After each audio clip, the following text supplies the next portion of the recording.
Chapter 1. The Sound of Solitude. The bass thumped like a heartbeat gone rogue, rattling the glass panels of Studio B. Matthew Carter leaned back in his chair, one arm draped over the console, the other adjusting a dial with the kind of casual precision that only came from years of practice. His coworkers called him Zen with headphones. Today, Zen was being tested. "Matt, tell me you can fix this," groaned Kyle, the assistant engineer, waving a hand toward the booth where a pop diva named Sierra Blaze was mid-tantrum. Her voice, shrill and commanding, pierced through the glass like a siren. "I said I wanted warmth, not whatever this is." Sierra jabbed a manicured finger at the mic stand, as if it had personally betrayed her. "This sounds like a robot crying in a freezer." Matthew pressed the talkback button, his tone smooth as honey. "Noted. Robot tears are out. Warmth is in. Give me 2 minutes." Kyle snorted. "2 minutes? You're a magician." Matthew grinned without looking up. "Sound engineer, Kyle. Magicians Union rejected me. Said I lacked flair."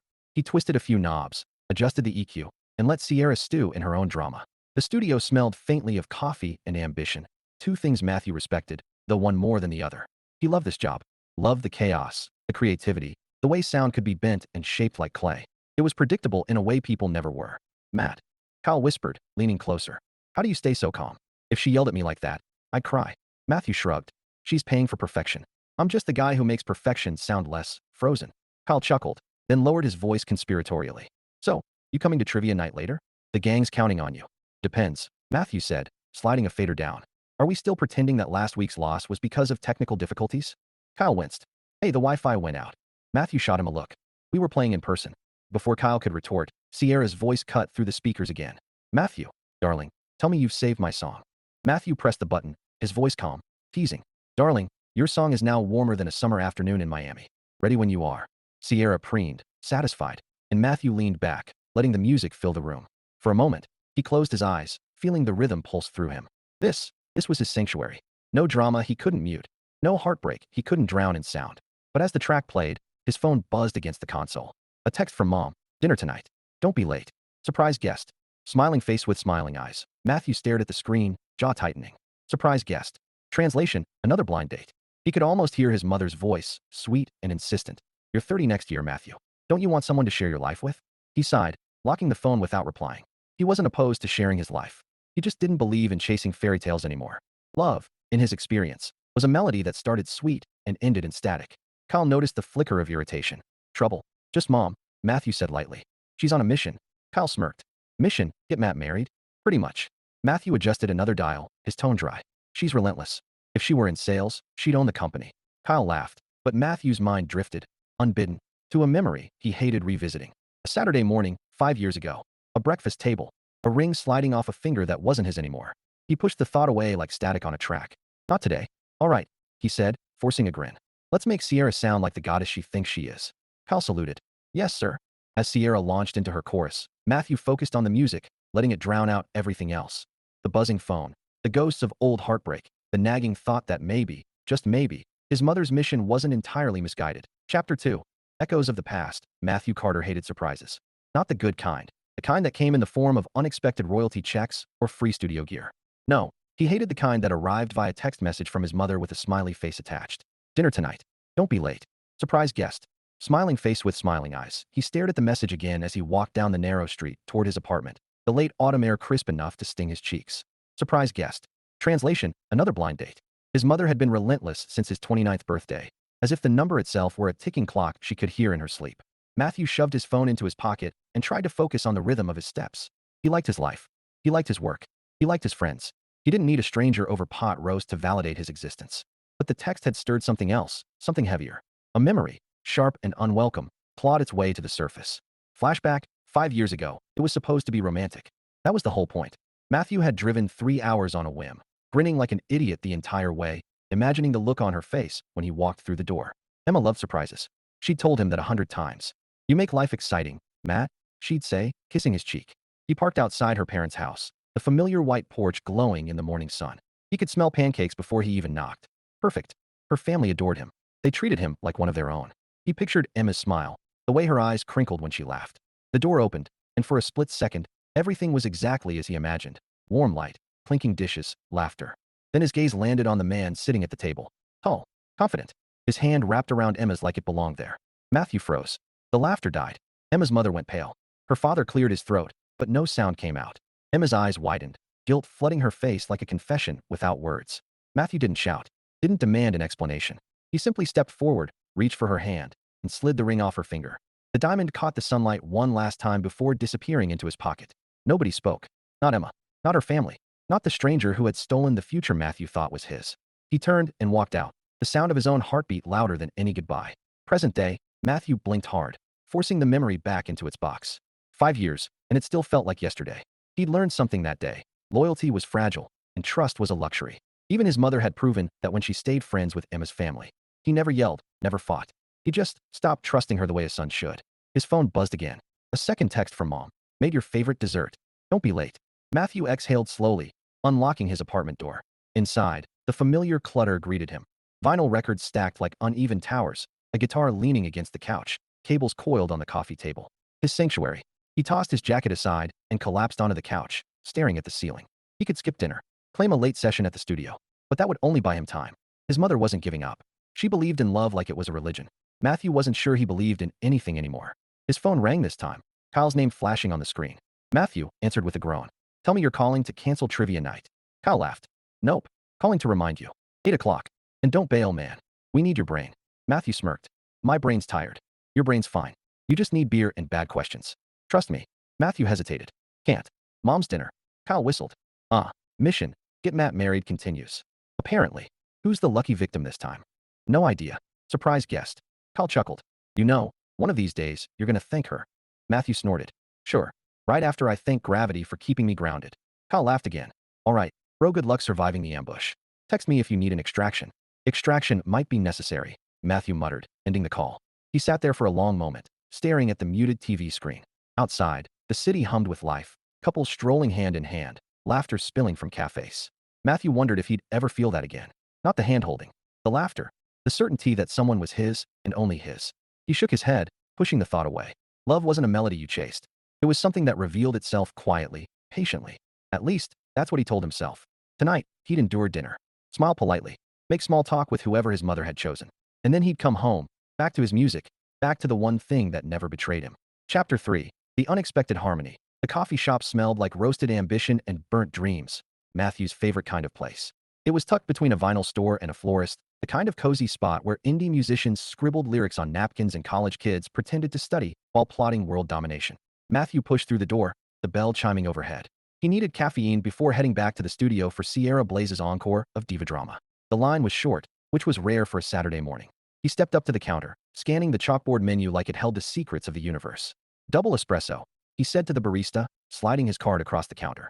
Bold choice, said a voice behind him, warm, teasing, with a hint of laughter tucked into the syllables.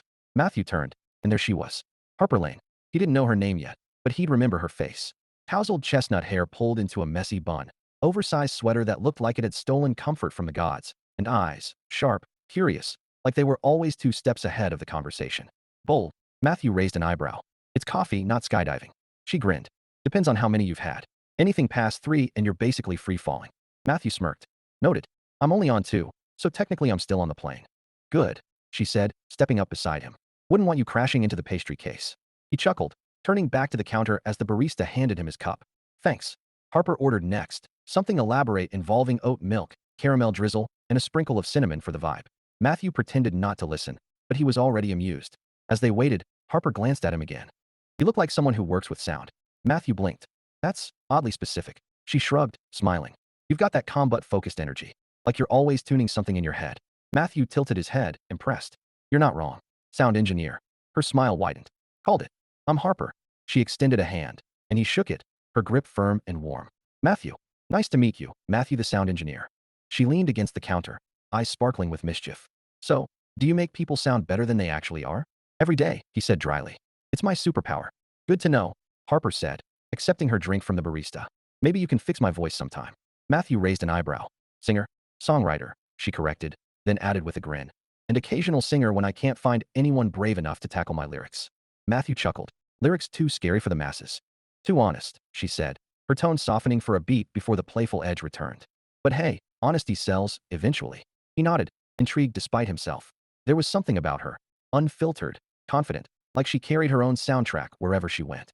Harper glanced at the clock and sighed. Well, Matthew the sound engineer, this was fun. Maybe I'll see you around. Maybe.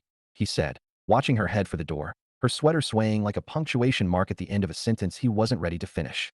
As the bell chimed behind her, Matthew took a sip of his espresso, the bitterness grounding him. He didn't believe in chasing fairy tales, but for the first time in a long time, he wondered if life was about to surprise him, in a way he didn't hate. Chapter 4, Static and Sparks. Studio A was Matthew's kingdom, sleek consoles, glowing monitors, and enough cables to trip a small army. He was adjusting levels for a jazz trio when Kyle burst in like a man on fire. "Matt, you've got a new client. Harper Lane. Booked for a demo session. She's, unique." Matthew raised an eyebrow. "Unique how?" Kyle grinned. "You'll see." Matthew sighed, saving the current project before heading to the front desk. Harper was there, leaning casually against the counter, scrolling through her phone. When she looked up, her smile was instant, bright enough to cut through the fluorescent lighting. "Well, if it isn't Matthew the sound engineer," she said, pushing off the counter. Matthew smirked. "Harper the songwriter. Didn't expect to see you so soon." "Neither did I," she said, holding up a folder. "Got a couple tracks I need polished. Thought I'd work with someone who knows the difference between warmth and robot tears." Matthew chuckled. "You've been talking to Sierra, haven't you?" "Maybe," Harper teased, following him into the studio. "So, this is where the magic happens." "Magic, chaos, and occasional existential crises," Matthew said, gesturing to the console. "Take your pick." Harper laughed, dropping her bag on the couch. "I'll take magic with a side of chaos." Comedic chaos begins. The first sign of trouble came when Harper insisted on setting the vibe.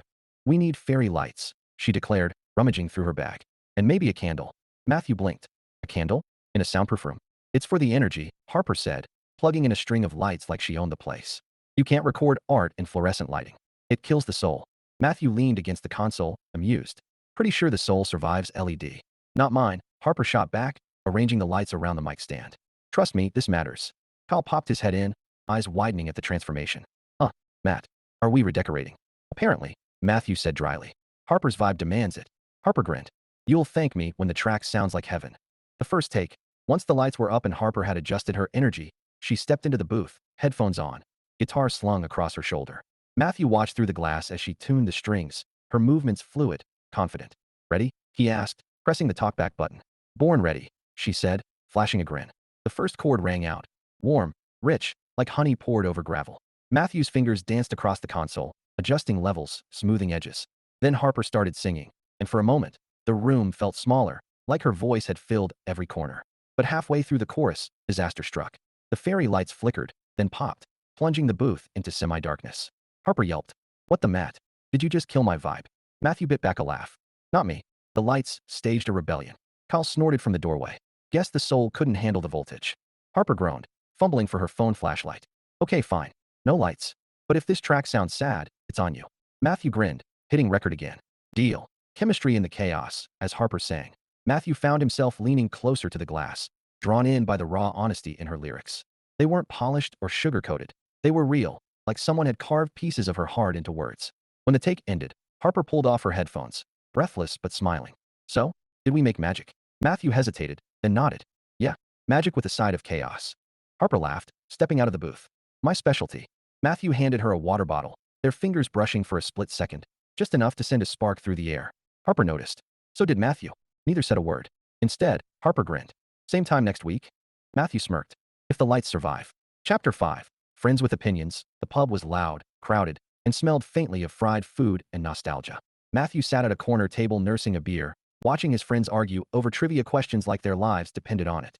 "Capital of Mongolia," Kyle shouted, slamming his hand on the table. "It's Ulaanbaatar. I'm telling you." "Sounds made up," said Jenna, their resident skeptic, sipping her cocktail. "That's not a real word." Matthew chuckled, leaning back in his chair. "It's real. Kyle's right." Kyle pumped a fist in victory. "See? Matt knows everything." "Matt knows everything except how to ask a girl out." Jenna shot back, her eyes narrowing playfully. Matthew froze mid-sip. "Excuse me." "Oh, don't play dumb," Jenna said, grinning. "Kyle told me about your new studio client." "Harper, right?" Matthew glared at Kyle. "Really?" Kyle shrugged, unrepentant. "What? She's cool. And you've been smiling like an idiot since Tuesday." Matthew rolled his eyes. "I smile all the time." "Not like that," Jenna said, pointing at him. "That's the I met someone interesting smile." Matthew groaned. "She's a client. I'm her sound engineer." "That's it." "Uh-huh," Kyle said, smirking. "And I'm the Queen of England." Jenna leaned forward, eyes sparkling with mischief. "So what's she like? Cute? Funny? Does she write songs about heartbreak?" Matthew hesitated, then shrugged. "She's talented. Confident. Funny, yeah." Jenna grinned. Translation: "You like her." Matthew shook his head. "I didn't say that." "You didn't have to," Kyle said, raising his glass. "It's written all over your face." Matthew sighed, staring into his beer like it held answers. Look, even if I did, which I don't, it's complicated. Complicated how? Jenna asked. She's a client, Matthew repeated. There are boundaries. Kyle snorted. Boundaries are just speed bumps on the road to happiness. Matthew gave him a flat look. That's the worst metaphor I've ever heard. Fine, Kyle said, grinning. Boundaries are like optional seatbelts. Still terrible, Matthew muttered. Jenna leaned back, smirking. You know what I think? You're scared. Matthew blinked. Scared? Yep, Jenna said. You've been burned before, so now you're hiding behind professionalism. Classic defense mechanism. Matthew stiffened, the memory of Emma flashing like a warning sign. He forced a laugh. I'm not hiding. I'm just cautious. Kyle grinned. Cautious is boring. You need a little chaos. Matthew raised an eyebrow. Chaos? Like fairy lights in a sound booth.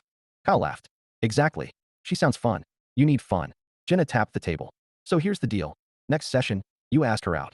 Matthew stared at her. That's not happening. Oh, it's happening, Jenna said, eyes gleaming. Or you're buying the next 3 rounds. Matthew groaned. You two are relentless. Kyle grinned. We learn from the best, your mom. Matthew shot him a look. Low blow. Jenna laughed, raising her glass. To Harper. May she rescue Matt from his tragic bachelorhood. Matthew clinked his glass reluctantly, muttering under his breath. Not happening. But as the laughter swirled around him, Matthew couldn't shake the image of Harper in the booth, singing like the world was hers. And for the first time in years, he wondered if Jenna was right. Maybe he was scared. Maybe he needed a little chaos. Chapter 6. Behind the lyrics, Harper Lane believed in 2 things: good coffee and brutal honesty.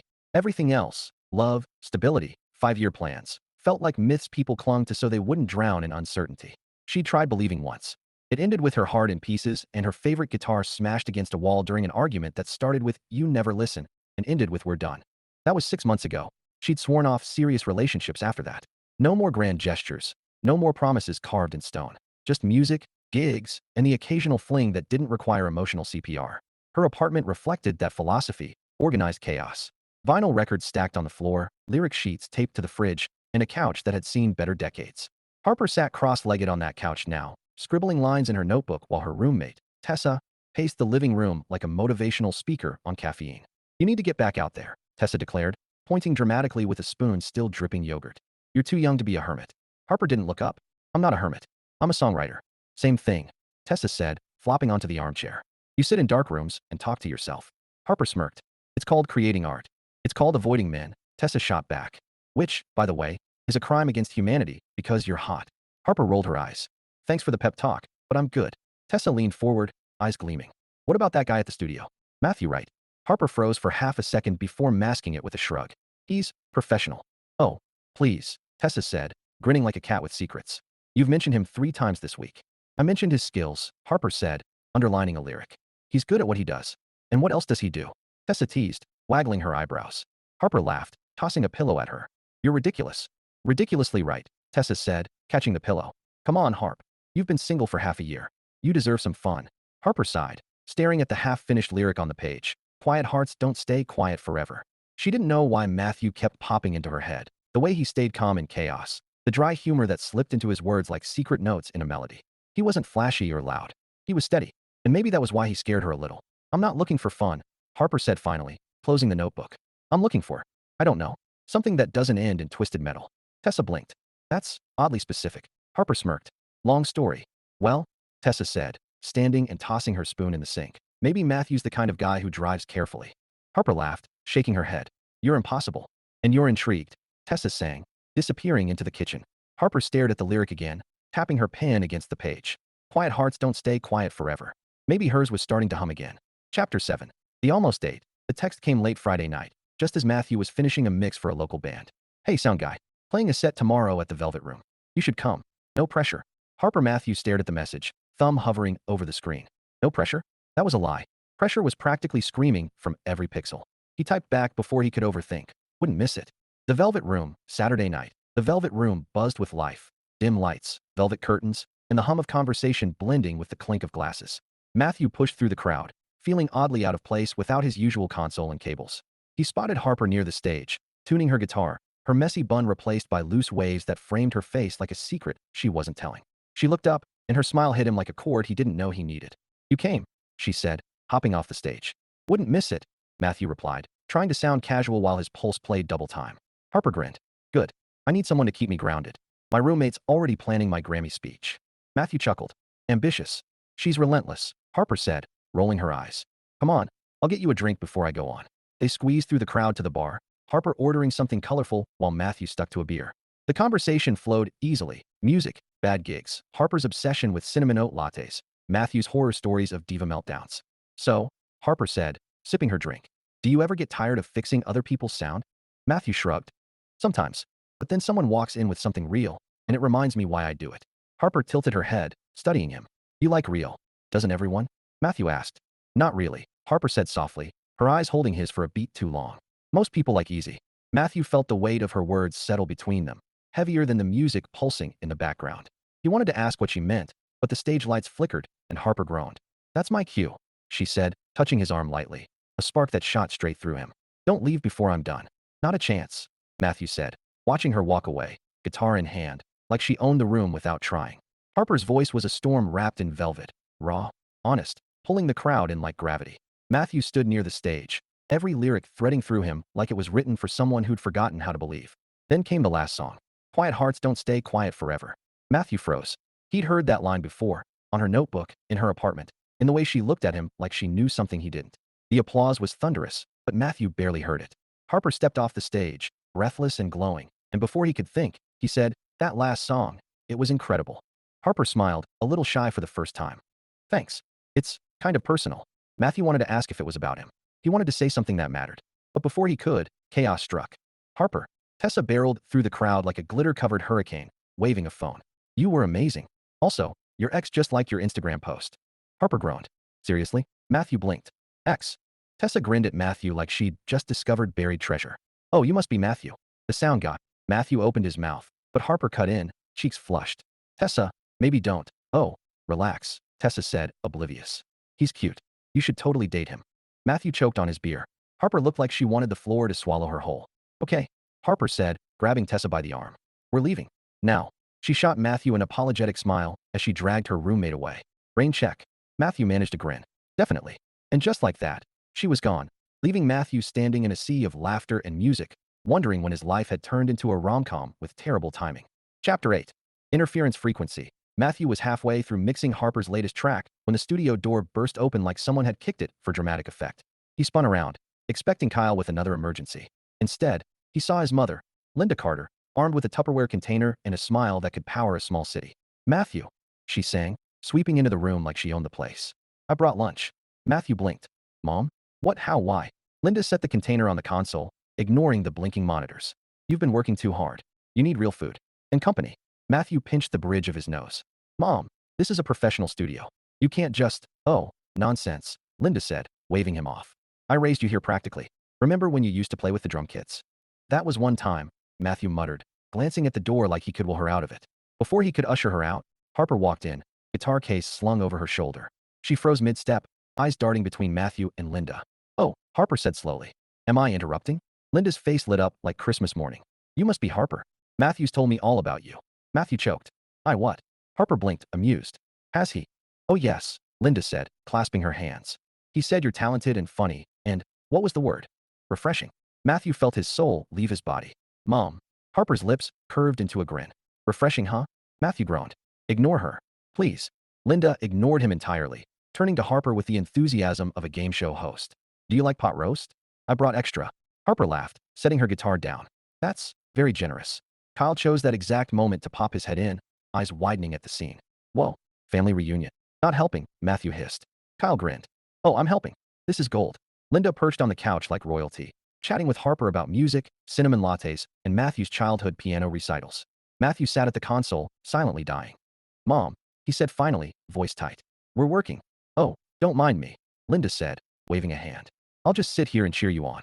Harper shot Matthew a teasing look. She's kind of adorable. Matthew groaned. She's kind of impossible. Linda beamed. Impossible is just another word for determined. Kyle snorted. She's got a point. Matthew turned to Harper, desperate for normalcy. Ready to record? Ready, Harper said, still smiling like this was the best entertainment she'd had all week. As Harper stepped into the booth, Matthew adjusted the levels, trying to ignore the knot in his chest. His mother's presence wasn't just embarrassing. It was a reminder of everything they hadn't fixed. The loyalty that cracked 5 years ago. The trust that never fully healed. Linda caught his expression, her smile faltering for a moment. Matthew, she said softly. I just wanted to see you happy. Matthew didn't look up. Happiness isn't something you can schedule, Mom. The silence stretched, heavy and awkward, until Harper's voice filled the room. Clear, strong, pulling Matthew out of the tension like a lifeline. When the session ended, Harper packed up, shooting Matthew a playful grin. Your mom's great. You should bring her more often. Matthew groaned. Don't encourage her. Harper laughed, slinging her bag over her shoulder. See you next week, sound guy. As the door closed behind her, Linda touched Matthew's arm gently. She seems special. Matthew stared at the empty doorway, heart thudding like a bass line he couldn't control. Yeah, he said quietly. She does. Chapter 9. Feedback loop. The studio was quiet, rare for a Tuesday afternoon.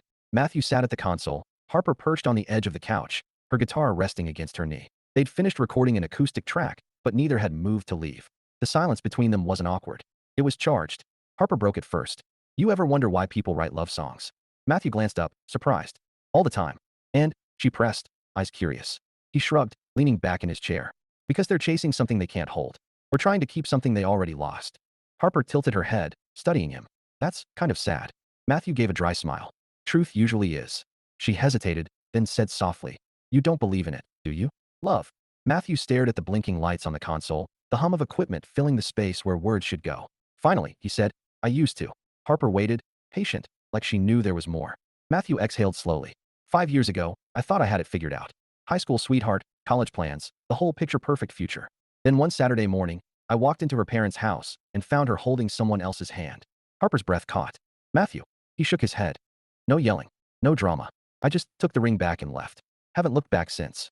Harper's voice was gentle. That's brutal. Matthew gave a humorless laugh. Brutal's waking up and realizing the person you trusted most wasn't yours anymore. After that, you start questioning everything. Loyalty, family, even yourself. Harper's gaze softened. Is that why you keep people at arm's length? Matthew met her eyes, something raw flickering there. Maybe. Or maybe I just don't believe in chasing fairy tales. Harper smiled faintly. What if it's not a fairy tale? What if it's quiet? Patient. Matthew blinked, the words hitting like a chord he didn't expect. You sound like one of your lyrics. Maybe I am, Harper said, her voice barely above a whisper. Before Matthew could respond, a loud crackle filled the room, followed by their voices, broadcasted through the studio's PA system. You don't believe in it, do you? Love. I used to. Matthew froze. Harper's eyes widened in horror. Kyle's voice rang out from the hallway, gleeful. Well, this is better than reality TV. Matthew lunged for the talkback button, killing the feed. Oh my God. Harper buried her face in her hands, laughing and groaning at the same time. Please tell me that wasn't live in every room. Matthew winced. Every single room.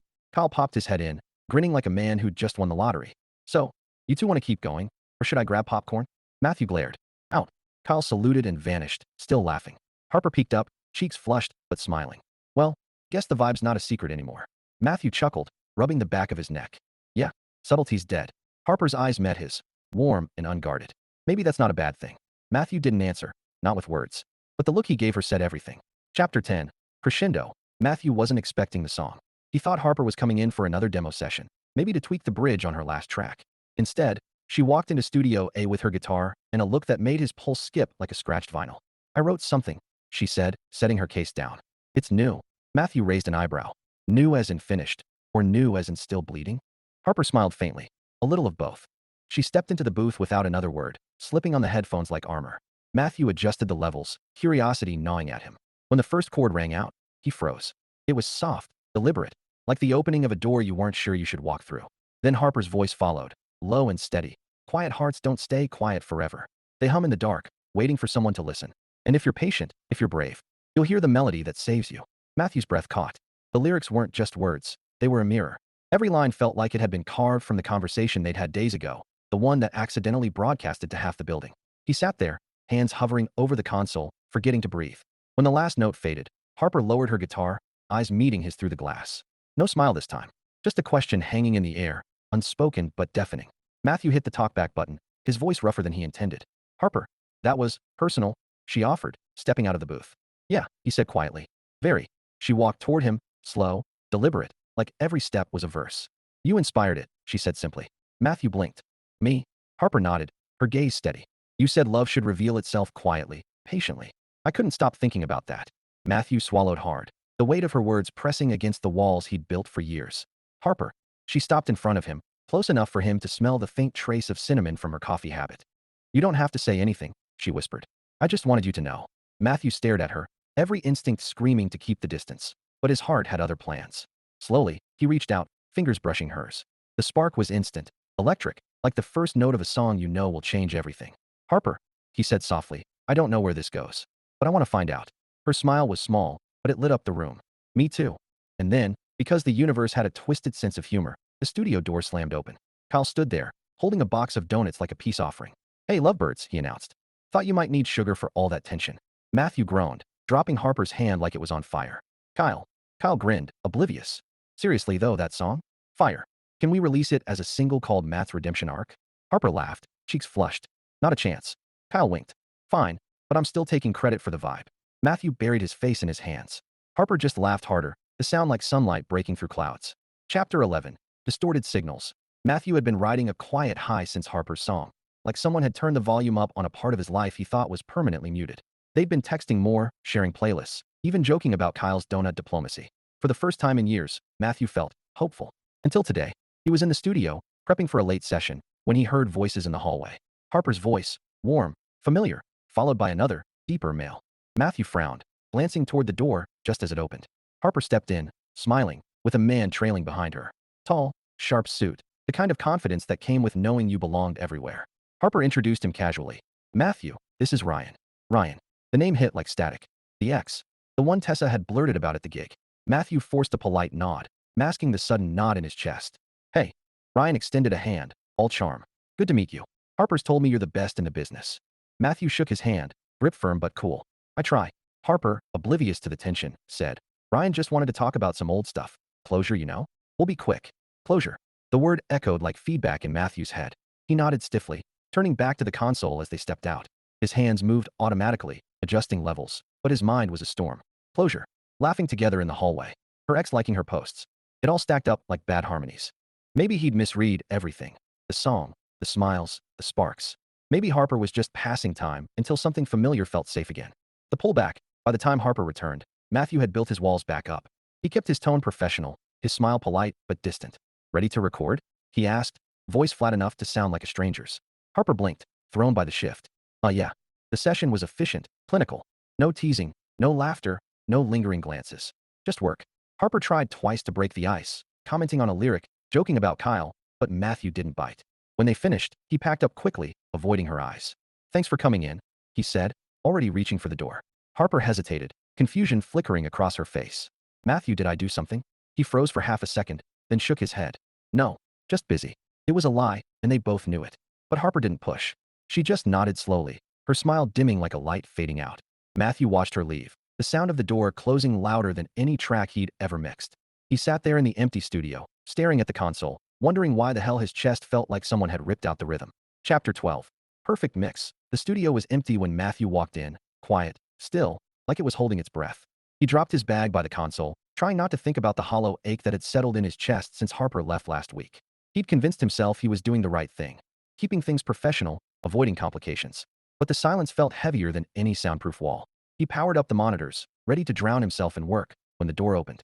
Harper stood there, framed by the hallway light, her guitar case slung over her shoulder and determination etched across her face. Hey, she said softly. Matthew froze. Harper.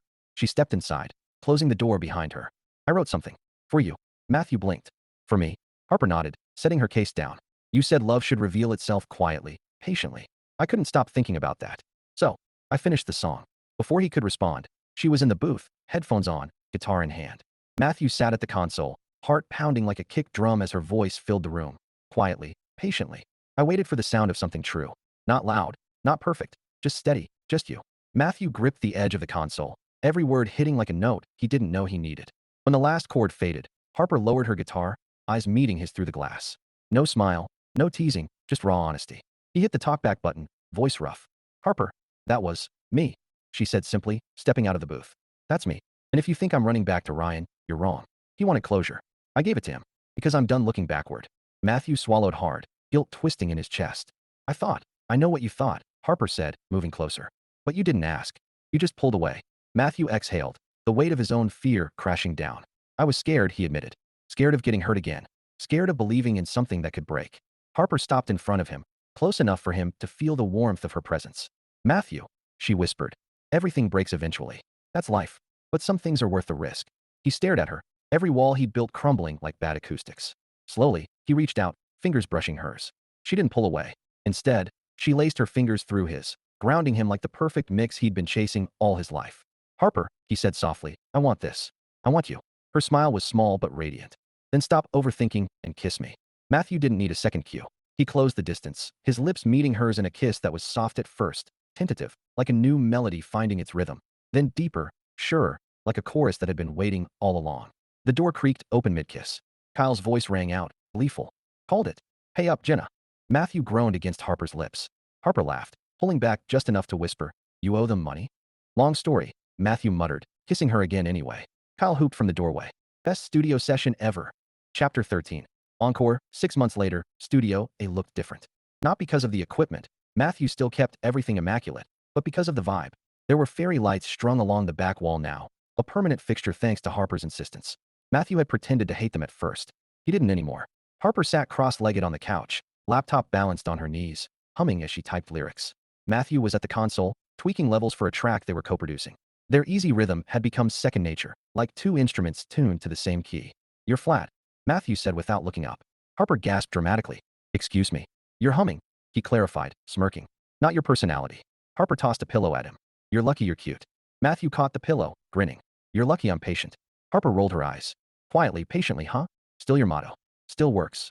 Matthew said, leaning back in his chair. Got me you, didn't it? Harper's smile softened. Yeah, it did.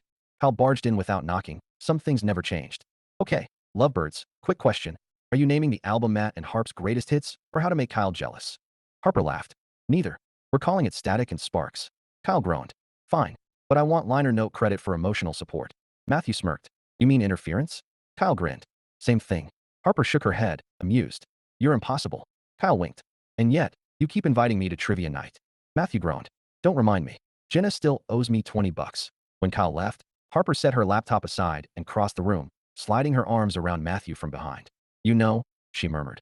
I think we're a pretty good mix. Matthew turned, catching her smile, the one that still knocked the breath out of him. Perfect mix, he corrected, kissing her softly. Outside, the city buzzed like background noise. Inside, the studio hummed with something better, a melody that had started quietly, patiently, and was now playing on repeat.